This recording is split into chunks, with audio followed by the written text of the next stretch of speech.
Welcome to DRL, Drone Racing League Level 1 Miami. The course that's set up here is unlike anything I've ever flown before. It's unlike anything anybody's ever flown before.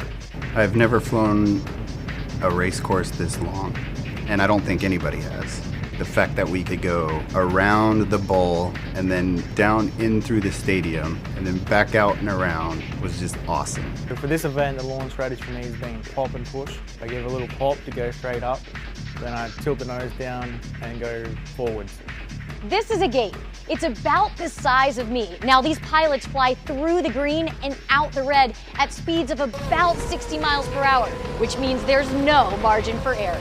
For me, one of the hardest parts on this course was the gate that was on a turn. Yeah, you had to align it before, so you had to go through this tunnel on a turn, and I wasn't getting that line.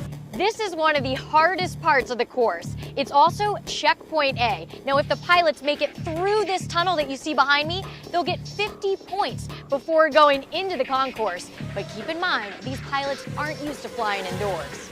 The best way would be to go down past the row of LEDs and then 180 turn so you can line up to it and just go straight into it. I would take it a little bit wide and kind of get my nose lined up and get a little bit of forward momentum and just try to keep it the center as I could and launch right through there.